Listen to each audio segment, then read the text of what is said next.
we'll just wait for a minute or two, and then we'll get going right on time. So we have hopefully a little bit of extra time for some chat Q&A at the end. And if not, if there's no extra time, or we get done a little early and no one has any questions, then we'll give you a few more minutes back in your day. So will there be a video from one of you? Yes, the webinar is being recorded, and we will publish the record link prior to the end of this week. So please sit back and relax. I will not be actively responding to chat during the webinar because I'll be looking at my notes and the slides. So please keep those questions to the end, or shoot me an email after the webinar to my direct email, which I'll give you at the end. And hopefully we'll have some good exchange and some good dialogue. But for those of you who are here, welcome, welcome, welcome. It is a pleasure. It is a privilege to be able to present basically some of the things that DBSA learned with the onset of COVID-19. And hopefully you can even grab just a small bite, a small bit from what we learned, and hopefully take that and put that to some good use.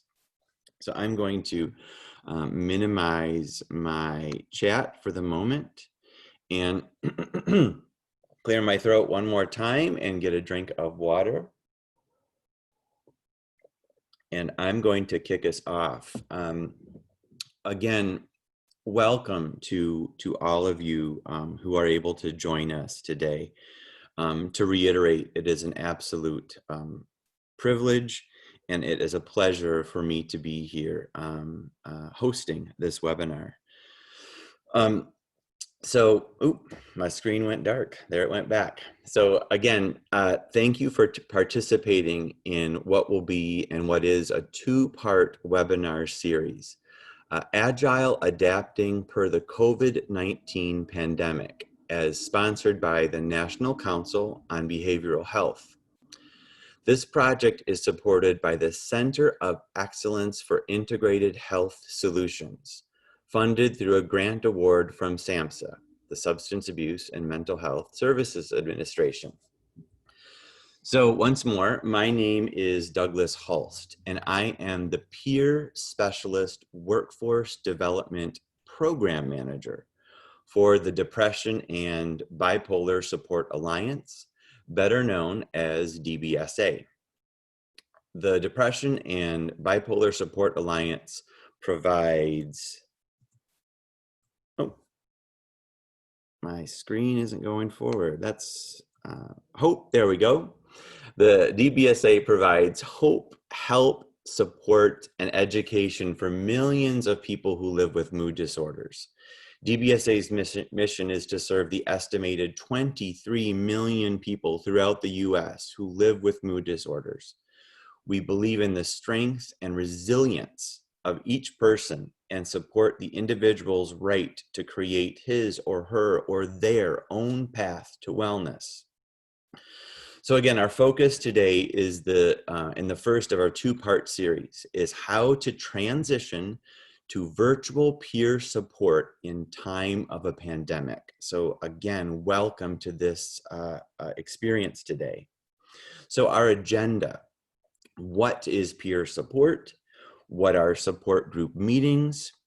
What are peer support services? Understanding the need, how we can address the need, the stuff that we ran up against, our challenges, and maybe what the future holds for us. So for some of you, this may be common knowledge, but for many of you, it may not be. Peer support encompasses a wide range of activities and interactions between people who share similar experiences of being diagnosed with mental health conditions substance use disorders, or both. This mutuality, often called peerness, between a peer support worker and person in or seeking recovery promotes connection and hopefully inspires hope. Peer support offers a level of acceptance, understanding, and validation often not found in many other professional relationships. By sharing their own lived experience and practical guidance, peer support workers help people to develop their own goals, create strategies for self-empowerment, and take concrete steps toward building fulfilling, self-determined lives for themselves. Peer support or mutual aid groups are non-professional and include members who share the same problem and voluntarily support one another. Mutual aid groups do not, I stress, do not provide treatment, but provide social, emotional, and informational support focused on taking responsibility for their sustained health, wellness, and recovery. So what exactly are support groups and why are they needed? Local peer-led organizations around the country offer behavioral health support groups in their communities. At these peer-led groups, participants find comfort and direction in a confidential and supportive setting, and participants provide support to each other. Most support groups are volunteer-run and provide self-help through facilitated meetings. Support groups do not serve as group therapy. However, many do have professional advisors, typically a psychiatrist, psychologist, nurse, or social worker from the community. In addition to participating in group meetings, support groups allow individuals to meet people from their community who can relate to their experiences. Individuals may learn valuable information about mental health professionals and services in their area, as well as tips and techniques to take responsibility for their sustained health, wellness, and recovery.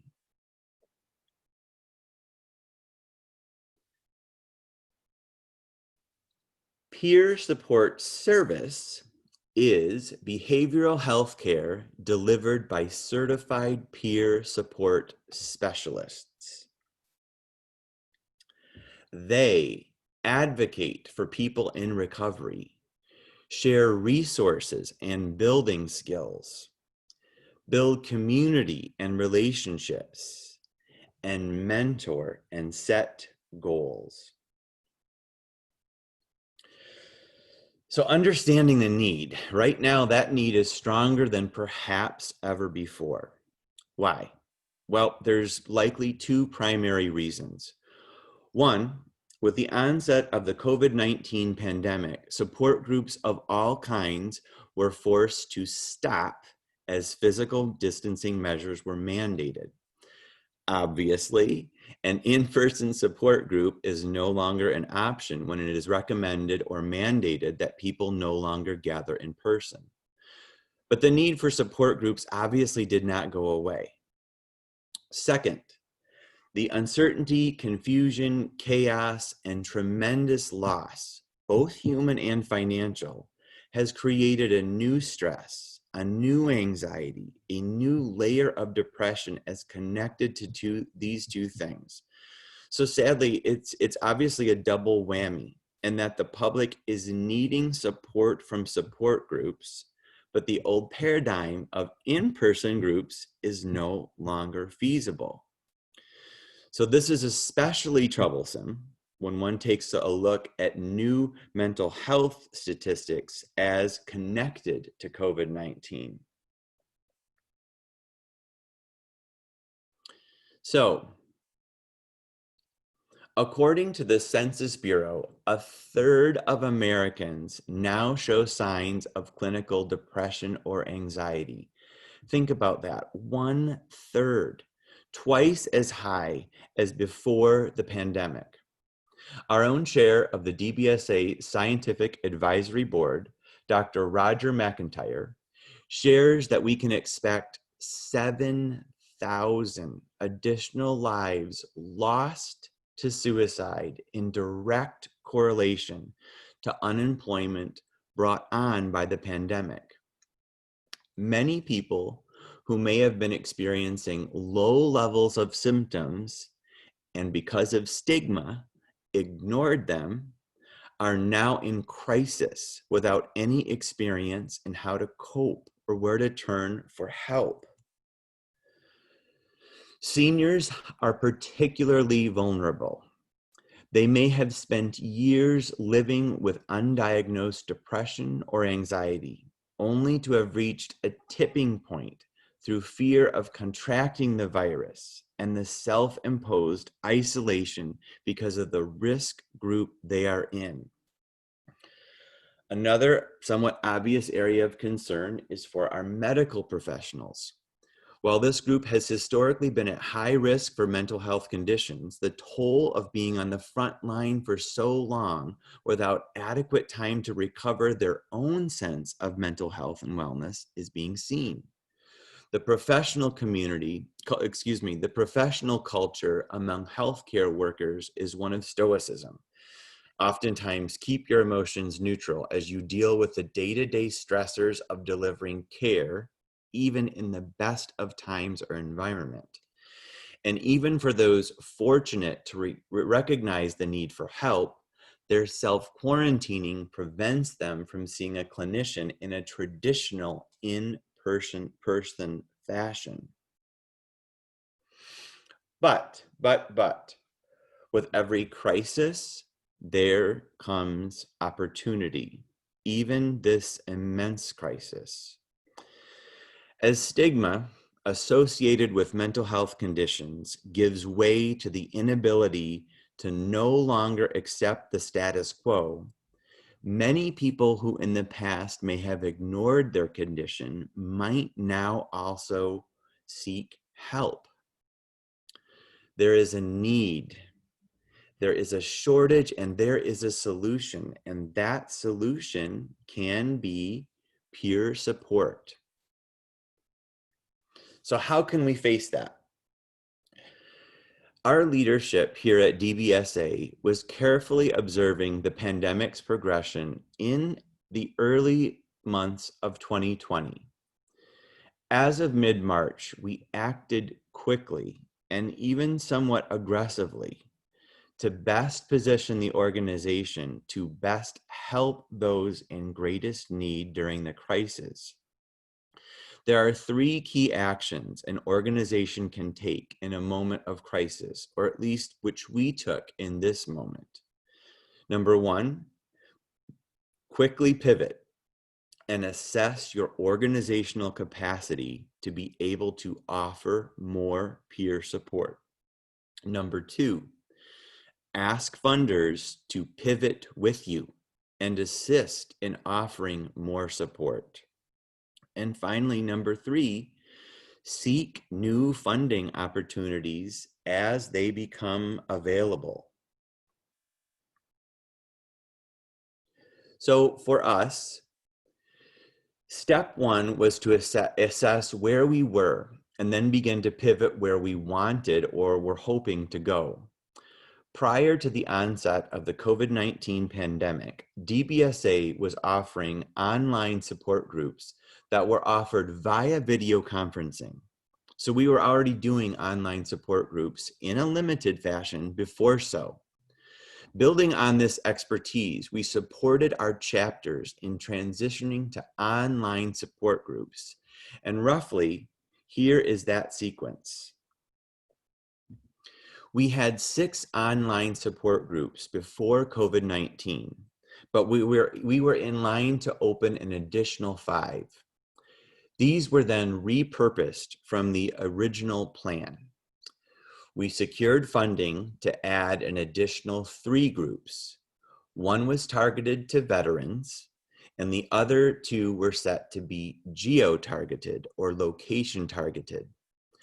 To date, we now have a total of 12 online groups with 2 more in the works. In addition, we have 2 female minority veterans groups and 4 senior strength groups. So the actual number for us is closer to 18. During the time since mid-March, demand has obviously increased. The number of participants in the online groups went from 9 to 10 per group to an average of 35 per group. So to increase capacity, we added additional facilitators to each group, enabling us to break one large group into 2 meetings. So the net result there was an expansion from the original 11 to about 22 separate and distinct groups.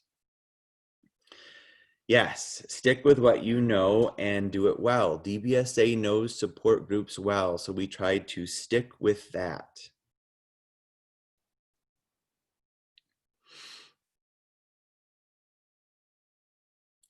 Second,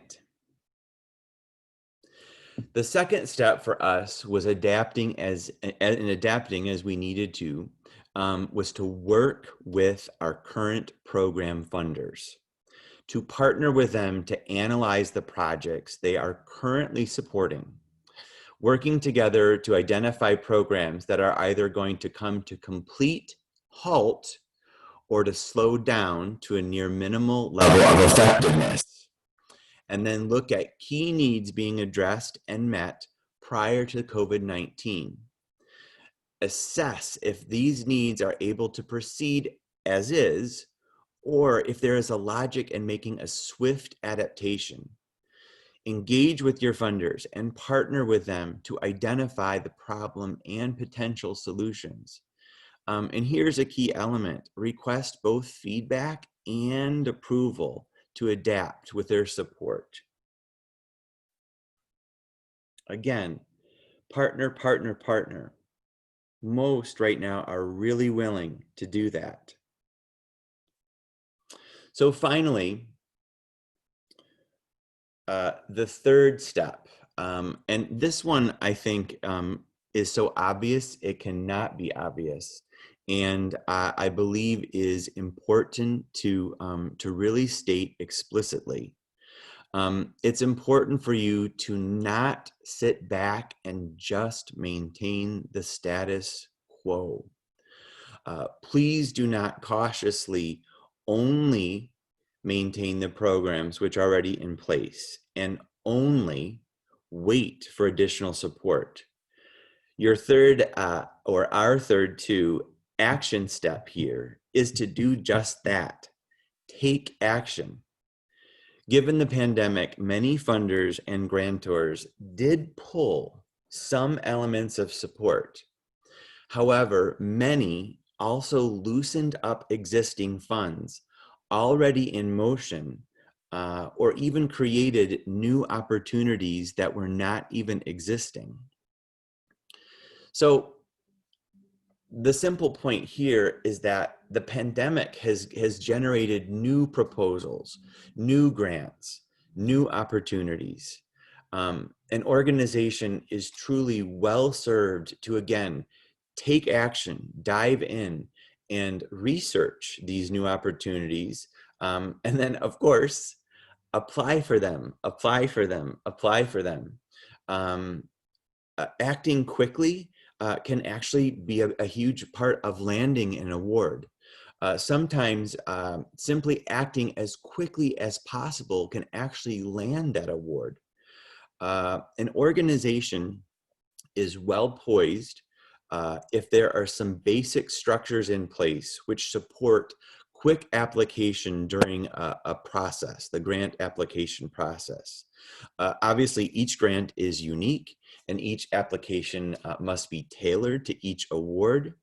However, there are some foundational elements of each application which an organization can have basically ready to roll, be inserted, and then quickly tailored.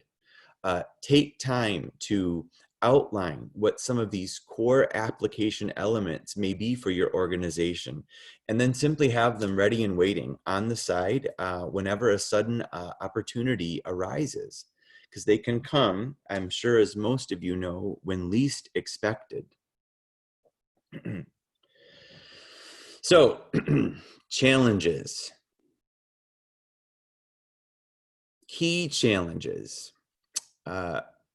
Being nimble and acting quickly in and of itself always presents a unique set of challenges which might not be present when the need for haste is driving action. So in other words, when you're going fast, that can create its own set of challenges. And here were some of ours. A challenge was a need to act quickly, but be mindful of the stress created by COVID-19. We felt there was a need for a clear and consistent message to keep everyone on the same page, both internally and externally. And the need to provide setup, framing, guidance, training, and technical assistance whenever possible. So, you oftentimes are likely going to need to move fast. You will likely need to be nimble and flexible. But contradictorily, whatever, I can't say, I'm not saying that properly. You may also have to pause before you jump and take time to allow yourselves to grasp where you are as an organization and where those you serve and work with are outside of the organization. So in short, before you jump, before you move, and while you are likely to move quickly, be mindful, be honest of whether or not the organization, your organization, has the capacity and the resources to adapt current peer support programs or even add new ones. Pause and reflect during that process on the reality that normal workloads are now increasing, which is going to cause stress in and of itself. And that this new stress is now in conjunction with the stress of learning to adapt and live with all these new parameters of and within the pandemic. In short, it falls to the simple act of careful and intentional listening and communication, exactly just as a trained peer support specialist does in their work.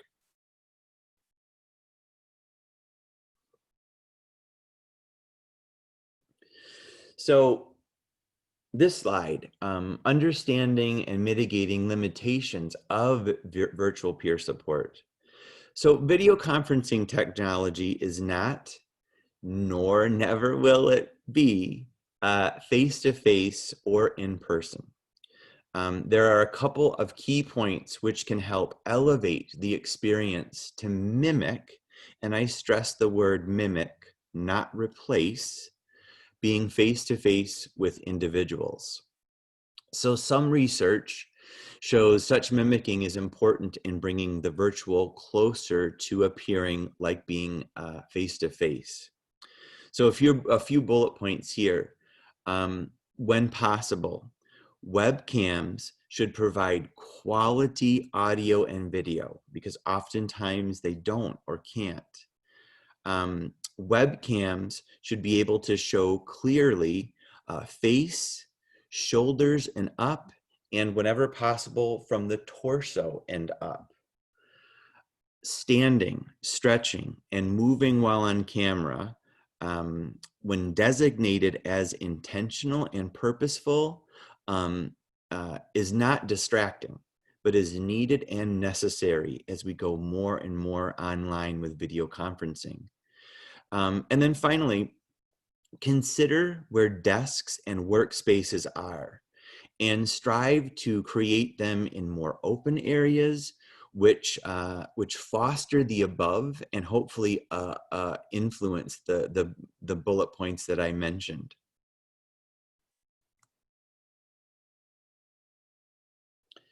So training.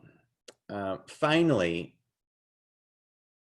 to achieve goals simply and hopefully clearly established, it likely is going to be necessary to set up training and technical assistance for support groups to move online, and then to offer one-on-one peer support services as an offshoot of those meetings online. We needed to train our peer support specialists in the process to, number one, become aware of and comfortable with the technology that you are using to offer virtual peer support. So what that means, tap into scheduled trainings along with already created tutorials for the platform you will use. Adequate training makes this transition easier versus simply just allowing individuals to move forward with less guidance and more individual self-study.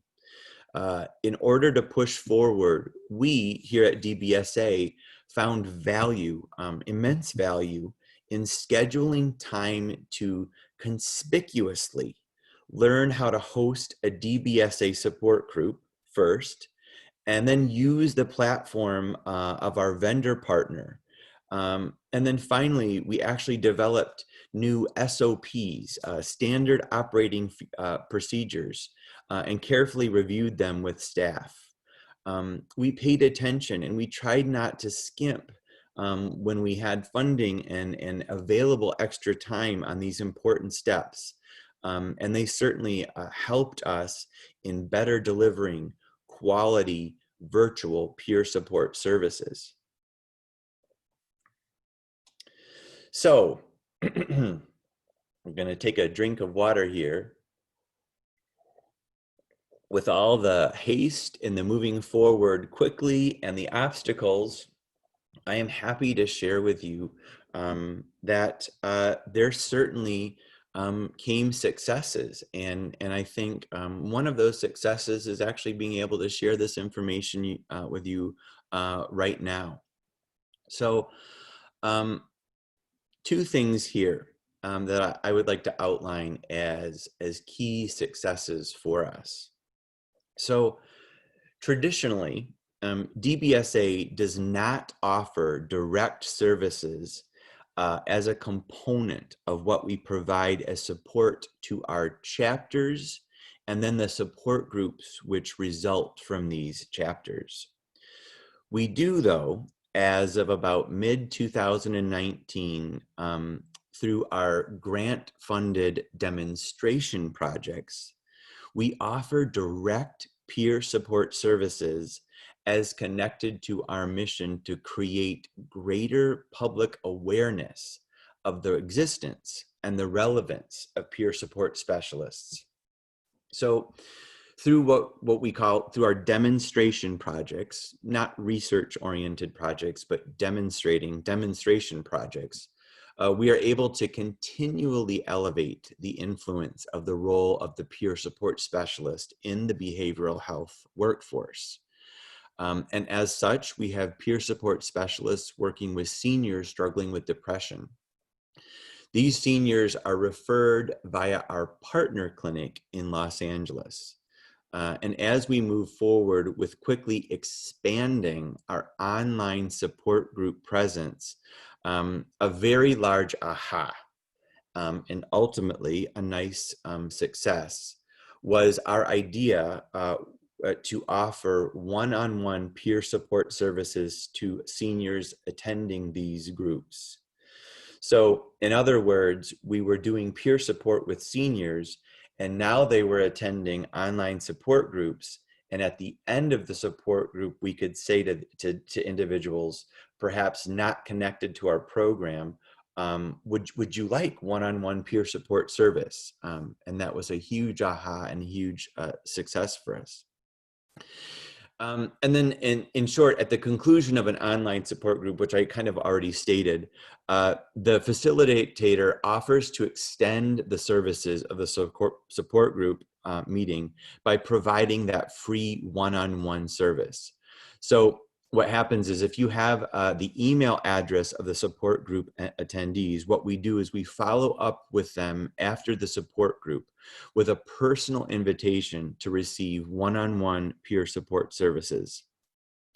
Some research shows that sending follow-up inquiries can actually increase the likelihood of greater engagement. And just as an example, DBSA emails all of our online group participants following an online meeting should they indicate this is acceptable via their post meeting quick questionnaire. So for example, I hosted a group yesterday with 14 members. So all 14 of those attendees will get an email. All right, so feedback from the front lines may be one of the most important elements of what I can share with you today. So as I already mentioned, and I honestly believe is so obvious, it may not be obvious, is that peer support, given the pandemic, is needed now more than ever. So when asked one of our peer community workers, our peer support specialists, why she felt it was so valuable, her quote was, "Because many people are more isolated now more than they were before COVID-19, which can greatly increase mental health symptoms. Being able to still meet with clients virtually gives them a lifeline that they may not already have." So Dr. Karen Rentis, she is our clinical supervisor and lead clinician for our Senior Strength Demonstration Project. Referrals from her clinic work with our peer support specialists to assist them in identifying overall health and wellness goals. So I invite you for a moment with me to consider Dr. Rentis's thoughts on why virtual peer support is necessary and needed now more than ever. So she says, "Despite physical distancing and bans on gatherings, it is important to stay in touch with people who matter to us. Many of our senior patients were already experiencing feelings of loneliness or isolation prior to COVID-19. And now with social distancing, some of these patients have a new sense of helplessness."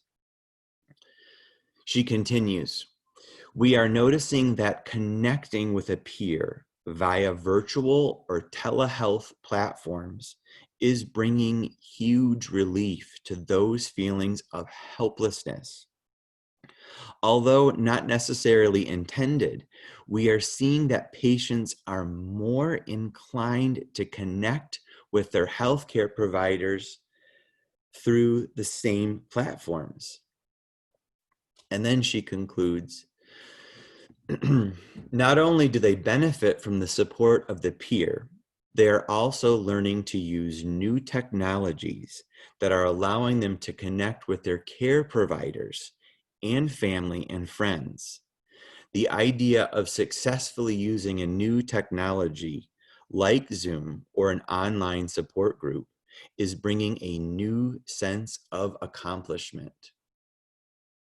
Absolutely huge feedback for us from Dr. Rentis. So the future. This slide I will share makes me giggle a little bit because so much is uncertain about that future.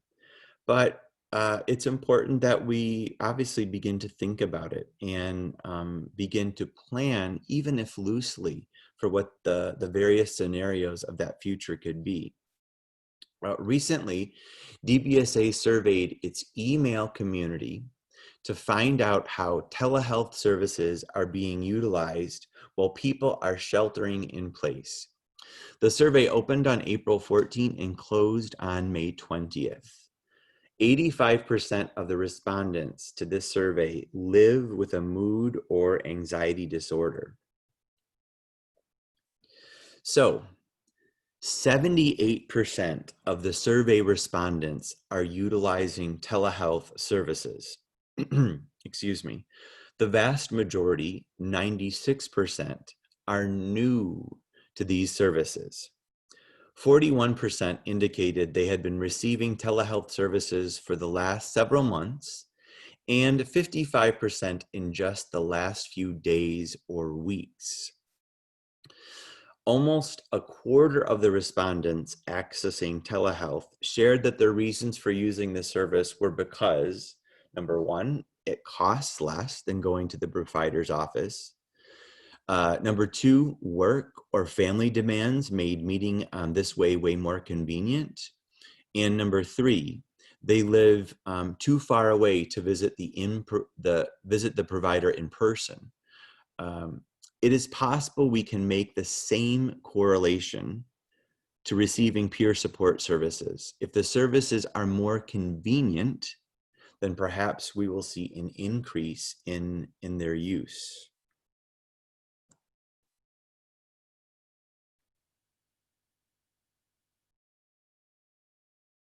So now, on the flip side,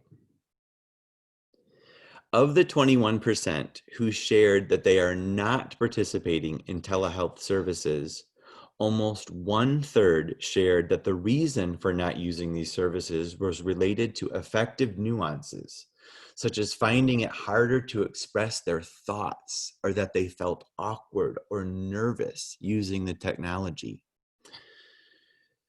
These concerns correlate to past research on video conferencing. Some research suggests that 93% of human communication consists of body language and paralinguistic cues, while just 7% possibly consists of words.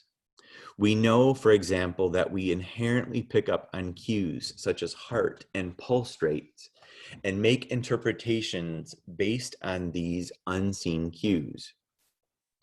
But overall, initially, we are seeing positives with this technology and a willingness to embrace the technology. So due to physical distancing, DBSA chapters had to stop providing in-person support groups meeting in their communities, as mentioned much earlier. Two-thirds of our chapters are now responding by hosting online support groups, the vast majority. And the number of attendees for attending online support groups has grown substantially. I think this is somewhat of a personal opinion, but I think it's relatively shared amongst us at DBSA. Now there's basically no going back. There may have been some hesitations for telehealth and video conferencing and online. There may be some reservations. There are certainly legitimate reasons why being in person will never replace video conferencing. But video conferencing, telehealth services are hopefully here to stay. 71% of the respondents to our DBSA survey on telehealth stated that this technology was meeting their needs. In spite of disadvantages, each individual should weigh your own needs in areas such as stigma, health, transportation, finances, family, and work demands. So what can we say we've really taken away and we've really learned? So the problem and the challenge is that there was and always has been a need for peer support. that support and connection, how they support, the value in which they support is, in my opinion, nearly incalculable. But how do you meet face to face when obviously you can't do that anymore? So quickly, just some key things here in review. Assess your organization's core competencies. Evaluate your organization's capacity. Be honest, be straightforward, be transparent when you can. Partner with funders to join you in this new adventure, if you will. Reach out, ask them, what can they do? What have they pulled back? What more? And you may be surprised at the response. Create, when possible, an environment for staff to be successful. And then consider the needs and the concerns of those you are serving. Always keep that as front and center as possible. So as an organization, I think our biggest takeaway, our greatest aha, again, which is so obvious it's not obvious, was that the need is even greater now than it was prior to COVID-19. We just kept getting feedback more and more and more that need, and data and research, that the need was there, growing and growing. And then secondly, a big aha was our funders were quite eager to help in any way they could. We simply had to ask for it. And as a result of just asking for help and saying, hey, what can we do? How do we go forward? Let's just get on the phone and talk. We were able to connect our online support groups to peers, and then offer those individuals one-on-one peer support services. That was huge for us, and hopefully will only just continue to grow as we now move into sort of the longer phase of the pandemic, and then the sort of the hybrid phase of when we begin to go back to the office and allow things to be face to face again. So thank you so much for letting me share with you what we have learned from this experience. It is a dream of mine to work in the mental health arena, to work for the Depression and Bipolar Support Alliance, to elevate the work of the peer support specialist, to elevate public awareness of it. And the organization and myself, Douglas, are always here for any of you. So I'm going to put my contact information up now. You see my email there below. Do any of you have any questions that you would like to ask via chat? And I will respond to them for the whole group.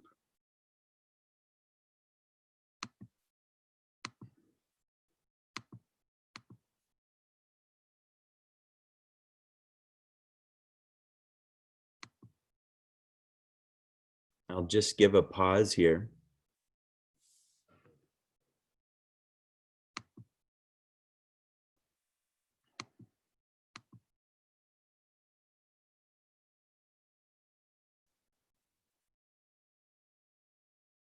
No questions. Oh, I'm missing two. Let's see here. Oh, no questions. But a couple of you just apologize for being late. Well, thank you for that. Very glad you are here. Question though, suggestions for how to reach seniors who don't have technology. Wow, that's a big one. That's a huge one. Let me pause and think about that for a moment, because we're always thinking about it ourselves for our demonstration projects. So how can you reach seniors who don't have technology?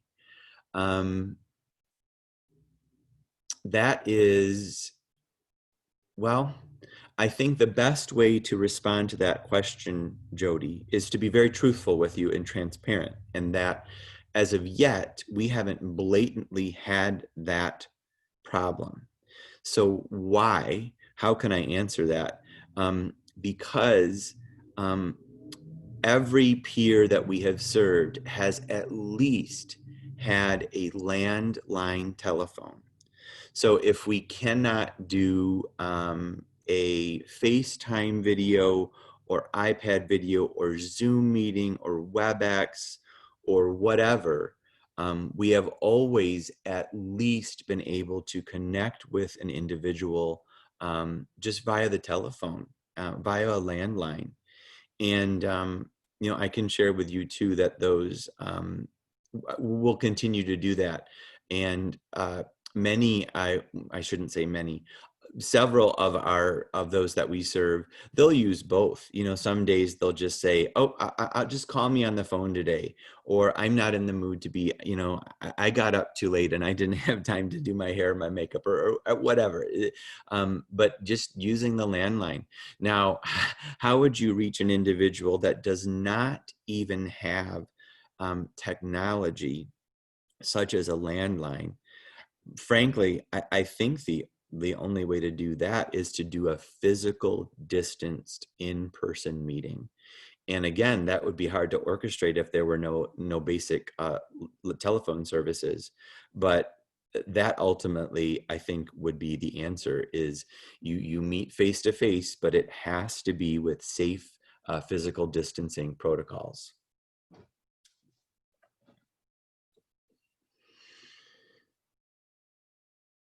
All right. Well, I don't.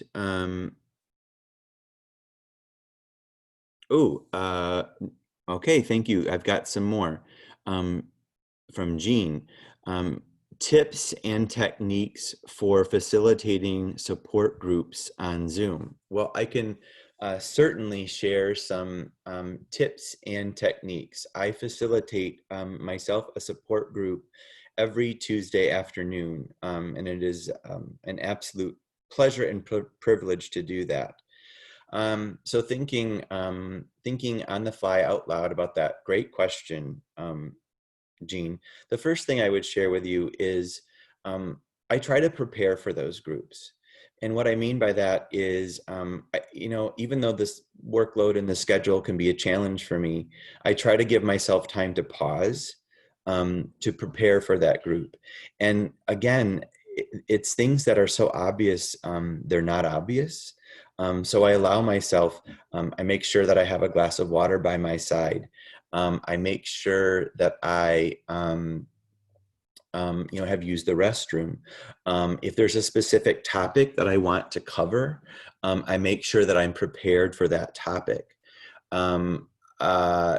DBSA does training on how to facilitate support groups, how to engage with various personalities. Zoom can be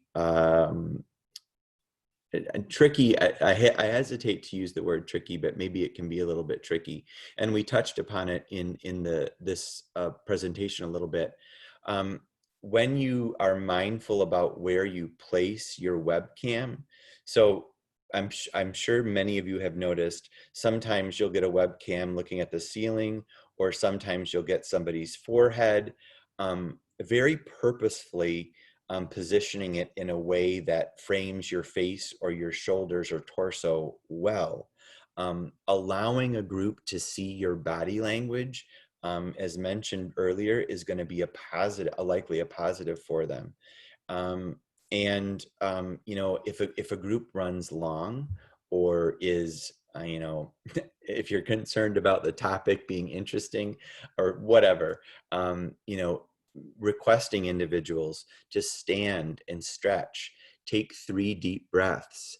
I learned from the National Council of Behavioral Health that a very a good strategy to take is to say to participants via Zoom, all right, everybody, let's take a moment and let's ground ourselves in this moment here before we begin our experience online. Good lighting, again, so obvious it's not obvious. If people are in the dark, it's I think more challenging to maybe trust or be engaged. And then also, I would say the flip side of that, Gene, is in my groups, excuse me, there will be individuals who don't want to show their face. They're there, they're on the screen. In fact, one yesterday said, I'm really happy to be here. This is my first online support group ever, but I'm not going to show my face because I'm really anxious about it. I'm really anxious. And so you respect that, and you comfort people when they say things like that. There'll be other participants sometimes, who they will only show their face when they're speaking, and that's it. Um, but I think one final thing I would share is, being almost overly explicit about um, the experience of being online. I lead a 40-hour training online, which is very demanding and very challenging. So I talk about that with students. So this is hard, ladies and gentlemen. This is tough. Being on Zoom is very taxing for the way your eyes process information, the way your brain processes information. Stand, stretch, look away as much as you can. The lunch break that I'm going to give you, I ask that you actually take that break. Don't do other work if you can avoid that. But sort of constantly acknowledging that this is unusual, this is unique, and there are stressors, and that's okay, that's normal, and we're all experiencing them together. Let's see. Will we be expected to keep providing Zoom access to our groups? Excuse me, I'm going to take a drink of water here. Well, that is a good question. That's a biggie. I certainly don't have the answer, but I will tell you what I believe, and I also hope. I think there is going to be a hybrid. I believe there is going to be a hybrid going forward, in that when groups can safely meet, I think there will be individuals who say, let's do it. Let's go forward. I want that face-to-face. And then I think you'll have individuals who will say, nope, I don't want to do that. I want to stay virtual. So maybe our group splits, or maybe we offer the group 2 times a day or whatever. And then long-term in the future, I both hope and I believe there's going to be a hybrid of that. That again, the power and the influence, the strength of video conferencing technology, I think is here to stay. Because everyone who said, oh no, you can't do it because of X, Y, and Z reason, well, we all of a sudden had to do it. And for the most part, and I'm being very broad in this statement, it's gone well. It's okay. I will share with all of you the students that I engage with. There's been a big surprise with the students with that 40-hour training, which is actually part of a 5-week course. What I have found, much to my surprise, in that learning environment and in that experience, is online, the students were and have been actually more transparent, more open, and more willing to share and be vulnerable. It's been a huge surprise. And I don't have the answer to why that is within that experience. But one of the theories that I have and I've discussed with the students is, when they're in a room together, it, it, it it doesn't feel quite as safe when you're on your video conferencing. There's a little bit more safety in order to encourage sharing. The other big surprise from that experience, which I think can play into online support groups too, is when people are face to face, there's that spontaneous energy and dynamicism of people just engaging. And as a facilitator, you have to manage all that. as an instructor and a group facilitator, what I've discovered online is that you have to help people learn not to talk over each other because of the way Zoom and video conferencing works. That there's, and I say this again as a broad statement, there's an increased ability to stay on task and to stay focused. And I never could have predicted that, and never would have predicted either of those two takeaways when this all began.